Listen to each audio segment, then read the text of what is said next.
7 নম্বর প্রশ্ন সেটা ছিল 1940-তে পাবনা আদালতে দাঁড়িয়ে উকিলের জেরার সামনে তিনি বলেছিলেন তার 6-7 জন স্ত্রী দেওঘরে আসার সময় শুধু দুজনকে নিয়ে এলেন কেন, বাকিদের ত্যাগ করলেন কেন?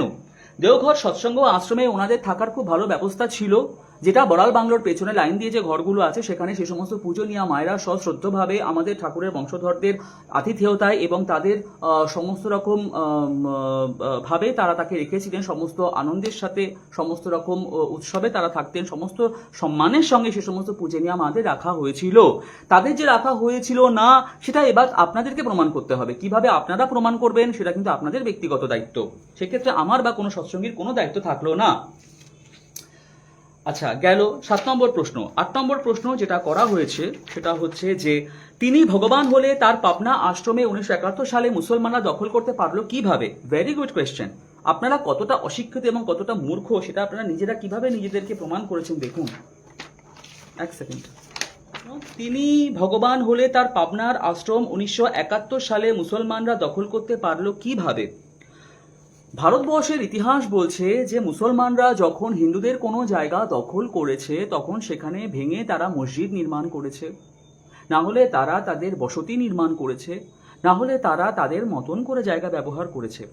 আই রিপিট, ভারতবর্ষের ইতিহাস বলছে মুসলিমরা যখন কোনো জায়গা দখল করেছে, হিন্দুদের কোনো প্রপার্টি বা তাদের কোনো মন্দিরের প্রপার্টি বা হোয়াট এভার যা হয়েছে, সেখানে তারা সেইগুলোকে ধ্বংস করে তারা নয় সেখানে মসজিদ নির্মাণ করেছে, তা না হলে তারা সেখানে কোনো না কোনো নিজেদের বাসস্থান নির্মাণ করেছে, না হলে সেই জায়গাগুলোকে তারা অন্য কোনোভাবে ইউটিলাইজ করেছে। কিরকম মূর্খের মতন প্রশ্ন তোমরা করেছো। তোমরা বলছো তিনি ভগবান হলে পাবনার আশ্রম 1971 সালে মুসলমানরা দখল করতে পারলো কিভাবে? মুসলমানরা 1971-এ দখল করে সেখানে কি করেছে? হাডুডু খেলেছে নাকি সেখানে কি করেছে? মাছ চাষ করেছে? পাবনাতে ঠাকুরের শ্রীমন্দিরগুলো দেখে নাও।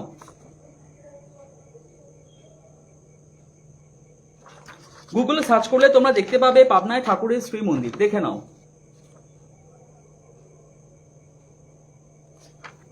এই সমস্ত মূর্খের মতন প্রশ্নগুলো করে তোমরা কি পেলে জীবনে? কি পেলে? এবার যে সর্বসমক্ষে এই সমস্ত গুলো শুনতে হচ্ছে, এগুলো কি তোমাদের ভালো লাগছে?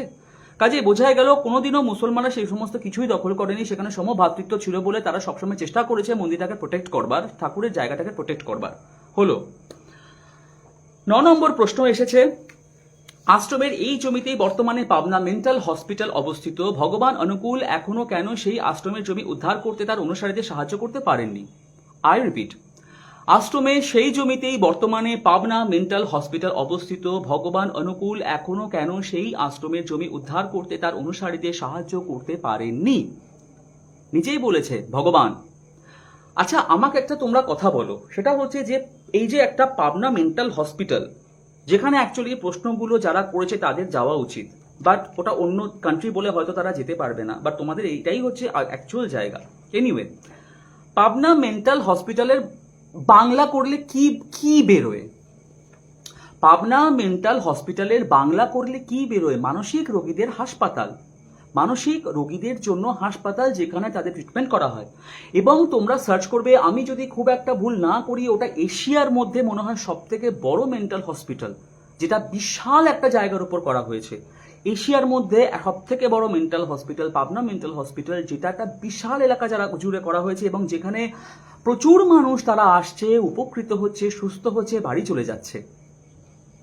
তোমাদের অ্যাকর্ডিং টু তোমাদের চিন্তাভাবনা ওই জায়গাটা দখল করে যদি শপিং মল করা যেত, ওই জায়গাটা দখল করে যদি সেখানে ধান চাষ করা যেত, ওই জায়গাটা দখল করে যদি বিশাল একটা 7তলা মন্দির করা যেত, তাহলে কি লোকের সেবা হতো না? এভাবে লোকের সেবা হচ্ছে। কোনভাবে লোকের সেবা হচ্ছে?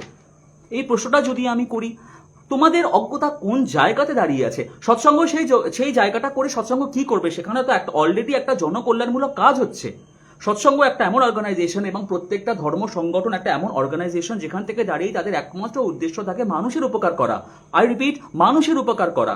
সেখান থেকে দাঁড়িয়ে পাবনা মেন্টাল হসপিটাল করে লক্ষ লক্ষ মানুষের, হাজার হাজার মানুষের তাদেরকে চিকিৎসা করে তাদেরকে সুস্থ করে বাড়ি পাঠিয়ে দেওয়া হচ্ছে। সেটা কি কোনো জনকল্যাণমূলক কাজ নয়? যদি তোমাদের এর থেকে বেটার চিন্তাভাবনা থাকে তাহলে অবশ্যই বাংলাদেশ সরকারের সঙ্গে গিয়ে আলোচনা করে নিও।